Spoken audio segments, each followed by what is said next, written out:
начала года огонь унес жизни 191 человека. Это больше, чем в прошлом году. Гибнут и дети. Как спастись и как не допустить пожара, обсудим прямо сейчас в программе «Интервью» в эфире главного телеканала Республики. Сегодня с нами Айнур Акчурин, начальник отдела надзорной деятельности и профилактической работы по городу Уфе. Айнур, здравствуйте. Здравствуйте. Прокомментируйте, пожалуйста, статистику с начала года. О чем она говорит? Статистика с начала года по Республике Башкортостан у нас наблюдается таким, так скажем, пожары. У нас снижение 8875 пожаров. На сегодняшний день в прошлом году было зарегистрировано 9365 пожаров. По гибели людей, как уже было озвучено, на сегодняшний день по республике у нас 191 человек погиб и 163 в прошлом году. Да, но также у нас гибель детей в этом году 13 человек против 6 человек в прошлом году. Что касается травм, 191 также на сегодняшний день и 208 человек это в прошлом году. Но травмы, так скажем, бывают различные по степени амнистойкости, да, и люди получают ожоги по разной степени, да, поэтому не факт, что люди выживают, поправляются, так скажем, в больницах, поэтому статистика и пополняется тоже из-за пострадавших. Экстренные службы с чем связывают рост по количеству погибших в этом году? По количеству погибших было зарегистрировано, так скажем, много групповой гибели людей. Тут более семьями. 2 человек погибали семьями, да, то есть 2 и 3 более человек.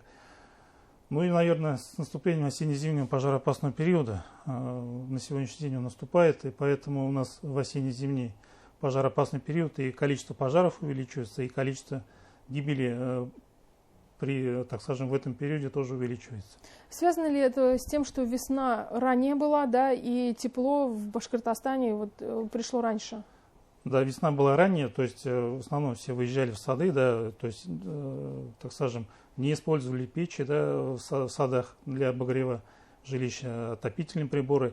Ну, вот, так скажем, осень наступает, люди начинают греться, кто проживает в садах. То есть больше, много населения, так скажем, проживает у нас и в садах, поэтому для обогрева они используют те печи, которые в садах используются, да, и либо обогревательные приборы.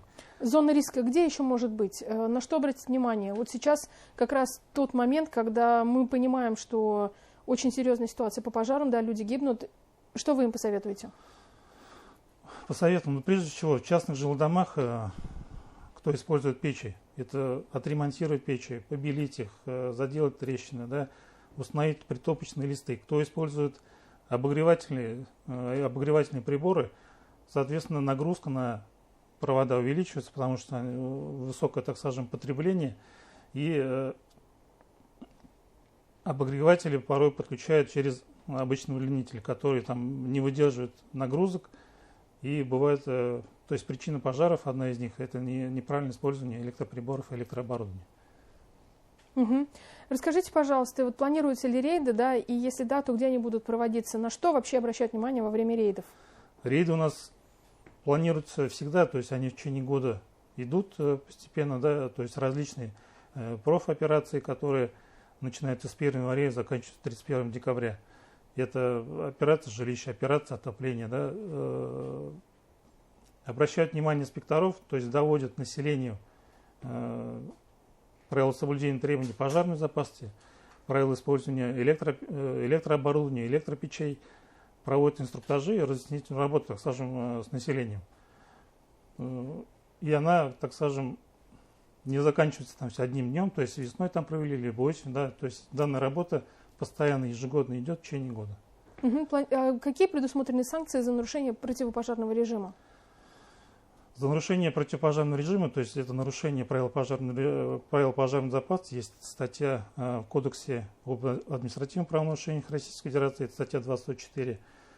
Нарушение, то есть предусмотрены санкции в отношении граждан, это штраф в размере от 2 до 3 тысяч рублей, либо предупреждение в отношении должностных лиц, либо от 6 до 15 тысяч рублей, и в отношении юрлиц от 150 до 200 тысяч рублей. А какие самые эффективные профилактические меры для того, чтобы вот было меньше гибели людей на пожарах, ну и сами пожары тоже стало их меньше? Самые лучшие меры – это профилактика, то есть обучение населения. Если человек обучен, что нельзя, там, допустим, использовать там ветку, электропроводку, да. Нельзя использовать там неотремонтированную печь, которая там имеет неисправности. Соответственно, и пожаров будет меньше. Вот мы понимаем, что неблагополучные семьи и одиноко проживающие люди, которые в состоянии алкогольного опьянения, да, курят они вот дома, это как раз вот чаще всего пожар происходит именно вот при таких обстоятельствах. Что-нибудь можно здесь все-таки изменить? Вот вы как считаете, по вашему опыту? Исходя из статистики, по республике у нас из 191 человека 73 человека это пенсионеры. Если исходя из статистики по городу Уфа, то есть те люди, которые погибли, это 32 человека в этом году и 13 в прошлом году, то есть тоже у нас рост по городу Уфа. Соответственно, основная, так скажем, погибшие люди это пенсионеры. Поэтому предотвратить пожар, ну, это установить, допустим, те же самые извещатели, домовые пожарные извещатели, которые по программе выдаются бесплатно определенной категории граждан. Это 9 позиций, так скажем, 9 категорий граждан, которые положены в выдаче в виде социальной поддержки. Ну и, соответственно, кто приобретает эти извещатели, тоже, соответственно, это плюс. То есть это сам обезопасит свое жилье. Ну, это еще вот дешевые, они около 300 рублей стоят, да, мы понимаем, что и огнетушитель можно поставить. А какие еще, вот, может быть, даже подороже средства, да, спасения, но они тоже эффективны, вот современные. Расскажите про них, пожалуйста, дороже немного. Средства это есть, это средства, которые можно использовать в непригодной для дыхания среде. То есть они порядка, там, я не знаю, от 5 до 7 тысяч рублей. Но самое главное, как они действуют?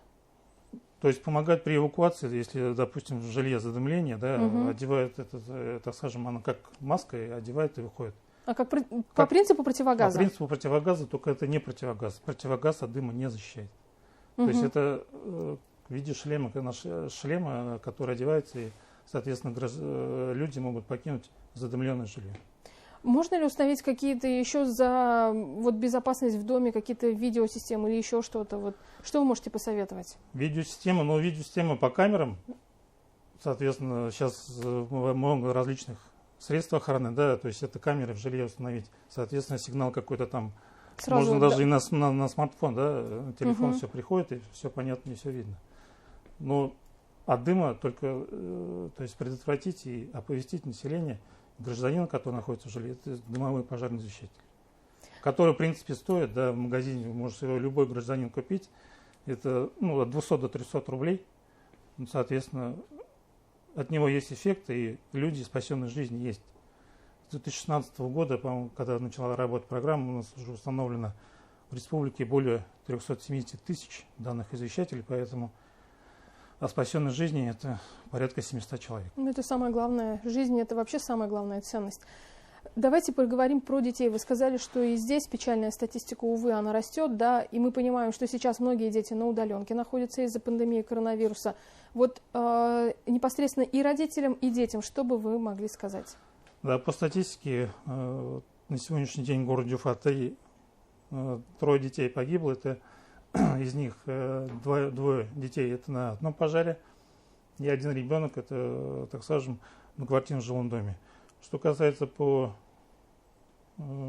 удаленке, с прошлого года, да, у нас проходило, так скажем, дети обучались на удаленке, у нас разработаны онлайн-уроки, то есть мы детям объясняли те же самые правила противопожарного режима, правила, как эвакуируются, да, из жилья в режиме онлайн. То есть записывались уроки, и на различных, так скажем, платформах, которые используют дети, данные уроки проводились, и с ними проводили занятия. То же самое, те же родительские чаты, которые в каждой школе есть, в каждом классе это есть, информация доводится через родительские чаты, и, соответственно, родители уже доводят данную информацию до детей. Но самостоятельно можно ознакомиться с этими материалами, и где их найти? Они есть в Ютубе, уроки есть, и, в принципе, и в Главном управлении данные уроки есть. Они распространяются через школы и показывают, соответственно, детям. Ну, хотя бы 3 совета. Вот сейчас вы можете озвучить для тех, кто, может быть, будет откладывать вот просмотр этих роликов, да? Ну, данные ролики советуем посмотреть. Только что касается детей, если они находятся дома одни на удаленке, да, то есть это Если возникает пожар, необходимо покинуть помещение, я не знаю, сказать соседям, да, что у меня в квартире пожар. Ну и, соответственно, самое первое, позвонить в пожарную охрану. То есть 101, 112, да, сотового телефона, это при отрицательном балансе тоже пожарную охрану, соответственно, можно вызвать. Всегда. И самое главное, не бояться, чтобы не случилось. Главное, не бояться и не паниковать. Да, то есть покинуть помещение, не надо забиваться там в шкафы, да, прятаться под столы. Да, часто такие случаи происходят, поэтому если ребенок находится дома один, покидает помещение, вызывает пожарную охрану, ставит везде соседей и родителей. Спасибо вам большое. Надеемся, что к нашему разговору прислушиваются жители Башкортостана, и все-таки статистика покажет другую динамику. Спасибо большое. Спасибо. Сегодня гостем программы «Интервью» был Айнур Акчурин, начальник отдела надзорной деятельности и профилактической работы по городу Уфе. Мы обсуждали пожарную безопасность. Не переключайтесь, оставайтесь вместе с нами.